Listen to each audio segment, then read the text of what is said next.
देव ऋषि नारद को सनत कुमारों ने कहा कि ये भक्ति कहाँ से प्रकट हो गई। उन्होंने कहा ये सब हर पल हर क्षण जिसका सेवन करना चाहिए वो सदा सेव्या श्रीमद् भागवती कथा।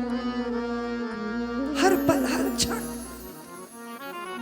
लोग मुझे पूछते हैं कि दीदी माँ ये बार बार क्यों बार बार प्रेरित हो चित्त, बार बार स्नान करते हो, बार बार भोजन करते हो, बार बार नींद लेते हो, बार बार हर क्षण सदैव श्रवण करना इसीलिए जरूरी है कि हमारे कर्णपुटों के माध्यम से जब भागवत का एक एक पल, एक क्षण, एक कण और एक अर्धली एक अंदर जाती है तो हमारे चित्त में ही सुप्त भक्ति जागृत हो जाती है, कहीं से आती नहीं है, हमारे अंतःकरण में।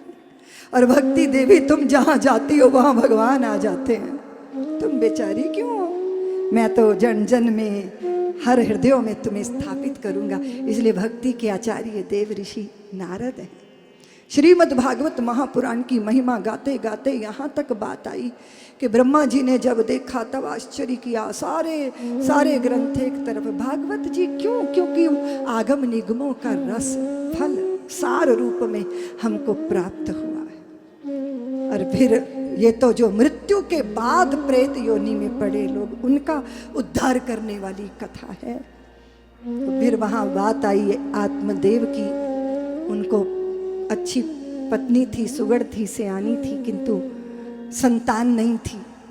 और संतान के बिना, और अगर हम देखें तो बचपन में लगता है कि खिलौनों के बिना जिंदगी अधूरी है, फिर लगता है मित्रों के बिना जिंदगी अधूरी है, फिर लगता है धन के बिना जिंदगी अधूरी है, फिर लगता है पद मिल जाते तो जिंदगी पूरी हो जाती, प्रतिष्ठाएं अर्जित कर ली, फिर लगता है साथी तो हो, पत्नी पति, या फिर उसके बाद संतान। और संतान पाकर भी कौन तृप्त हुआ?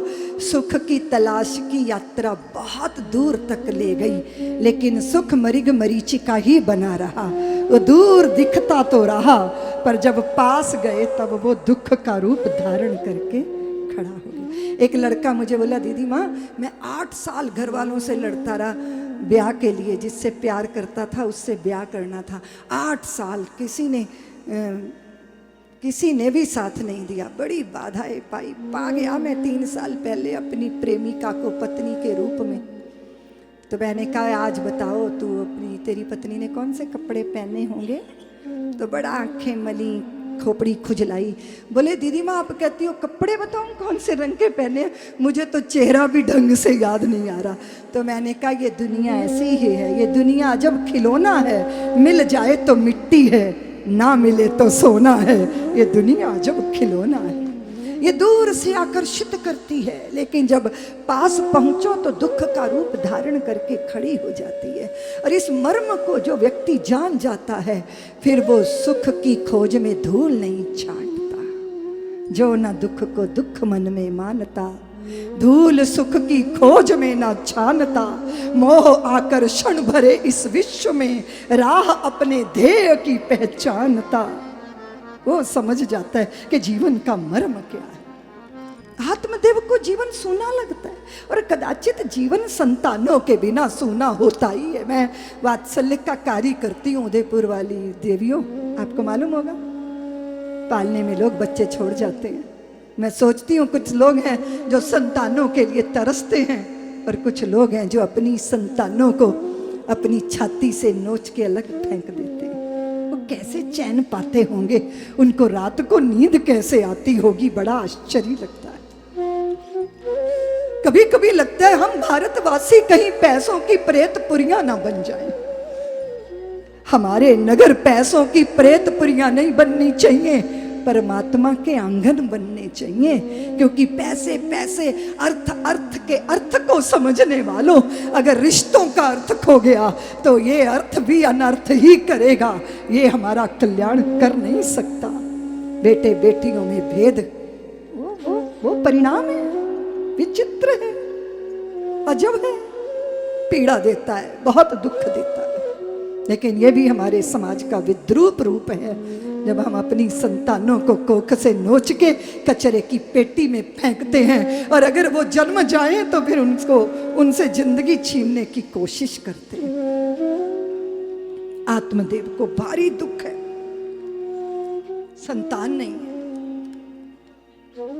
एक महात्मा मिले तो उन्होंने कहा, तेरे भाग्य में संतान का सुख नहीं, मुझे प्रवचन नहीं चाहिए, पुत्र चाहिए। कुछ कर सको करामात तो करो। महात्मा ने फल दिया, इन्होंने आके अपनी पत्नी को दिया। पत्नी का नाम जैसा है ना धुंधली, वैसी है भी वो।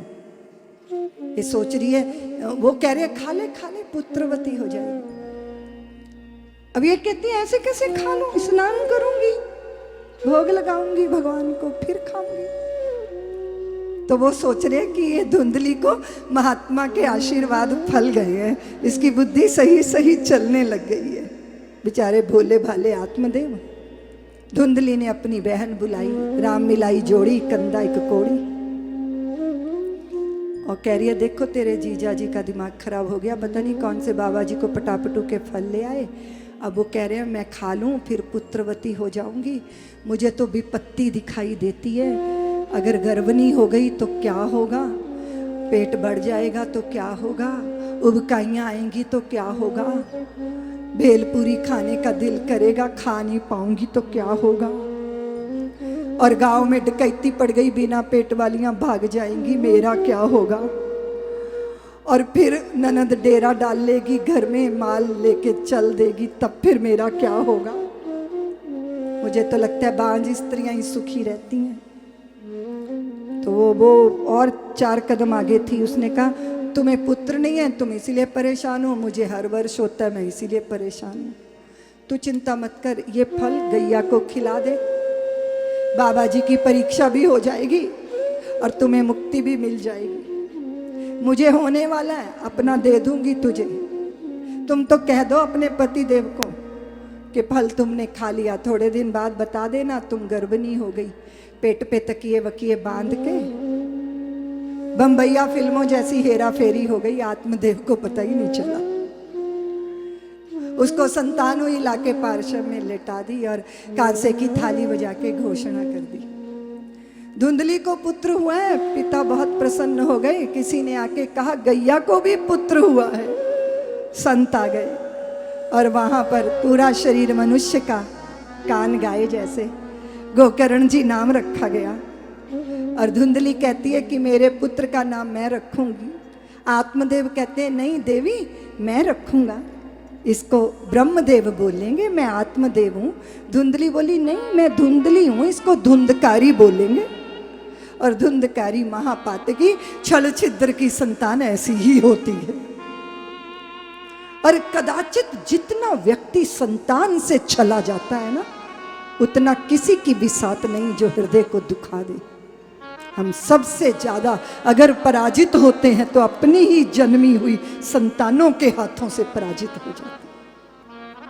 आत्मदेव जैसे व्यक्ति के घर में ऐसा महापातकी क्रूर कर्मा व्यक्ति, वैराग्य होना स्वाभाविक है। और कभी कभी लोग कहते हैं कि वैराग्य तो तुम जिंदगी को ढंग से जी लो, वैराग्य ये जिंदगी अपने आप करा देती है, अपने आप संसार की असारता समझ में आने लग जाती है। अगर जरा सा भी विवेक है तो हमें समझ में आ जाता है कि ये क्या क्या दुरंगी दुनिया है। आत्मदेव को